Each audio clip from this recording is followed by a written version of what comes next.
Okay. Well, we need to get some more swimmers up here because everything we do is timed.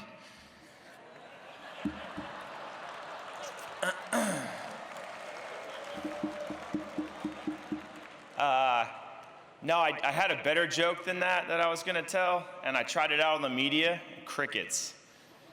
So I blamed it on the media.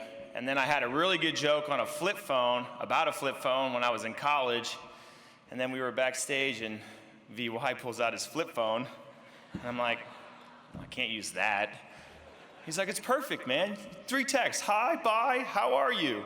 Just the letter R. I'm like, come on, bud. This is a huge honor for me. One, I really didn't know what I was getting myself into, solely because one of my biggest strengths and probably weaknesses is that I always focus on what's in front of me, and I'm always going so hard at it that I don't realize or sit back to really realize what I've done.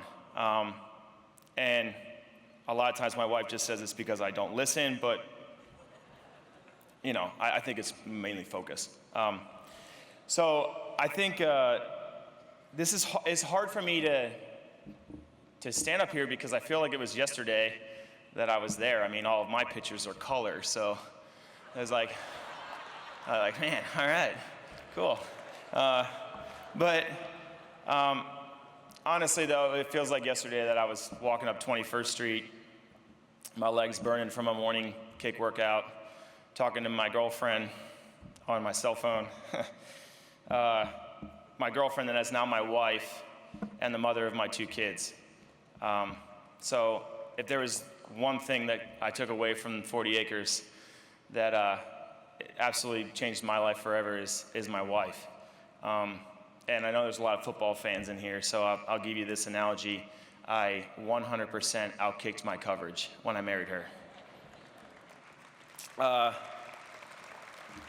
There's a lot of things that has happened to me to get to this point and standing up here. And first off, I just want to thank my family for coming here because I'm originally from Philadelphia. And I mean, I remember on my recruiting trip, I bought the sticker. I wasn't born here, but I got here as fast as I can. Texas, that is. But the person I wanted to kind of stand out, one person in my family that I really wanted to thank is my mother. The reason for that is because, one, I wouldn't be here if she wasn't here, but 2, just on the swimming side of it, my first swim lessons that I ever took, the instructor said I wasn't going to be or amount to anything. And then she just saw the enjoyment in her kid and thought, how can you take that away from him? You know, look at him, he's having so much fun. And it was the truth. I was having a blast. I wasn't listening, but I was having a blast, and couldn't swim worth a crap. But that was the change later, because like one of the other people came up here and said was just about, or Coach Akers was talking about just attitude, and that's one thing that I think I really brought to the table, whichever team I was on. And so my mom kept me in swimming. And my brother and my sister, and she kept us in swimming for a long time, mostly because we would spend quite a bit of time around the water, and the kind of backfired on her because I would later leave 2,000 miles of Philadelphia to go to the University of Texas, and she still asks me when I'm coming home, and it's hard to tell her that I'm not, that I have a life here now, but it's just, you know, I really want to thank my mom because I forgot Mother's Day, and this is a perfect opportunity now. But because now watching my wife treat my kids the way she does and learning the sacrifice that it takes to become that type of individual, I am the person I am today because of that woman. So thanks, Mom. The second thing that I want to do is thank Eddie Reese and Chris Kubik. The reason I want to thank them is because I try to come up with the best compliment that I can for these 2 guys, and trust me, they've heard it all. But the only thing that I could honestly say about them was that they are the standard of a coach. when you look at basketball, you say Michael Jordan, and you don't compare Michael Jordan with anybody. You just say, oh, that guy plays like Michael Jordan. Well, when you talk about Eddie Reese and Chris Kubik, you say, that's how I want to coach. That's the standard. That's how good these guys are. They've been around a long time, and yeah. And they've both done this and didn't give me any help at all.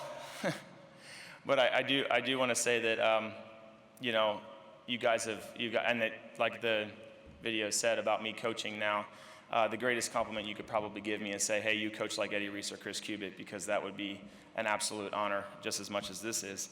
Number 3 is my teammates. I swam with some of the most amazing people that I've ever met in my life. People that were way better than me. I mean, when I was interviewed for this, I was like, I was good, but they were great. I mean, so great that the guy I roomed with my freshman year didn't show up till a month later because he was in Australia winning 3 gold medals. I'm like, damn it. It's not good when, your girlfriend at the time comes up and she's like, hey, where's your roommate? I'm like, he's winning medals in Olympics, whatever. But it was an atmosphere of people that really wanted to do great things. And we pushed each other to do great things. And I think that they brought the best out of me, and I did the same. And like I said, I'm forever changed for that. And honestly, in closing, I just want to say that I can honestly say that this award is not something that you set out to achieve. It's not. I didn't go to the University of Texas in hopes to be in the honor, but what I can tell you is that the tagline to this university is, what happens here changes the world. But to be truthful, it changed me forever. And so thank you. Hook 'em.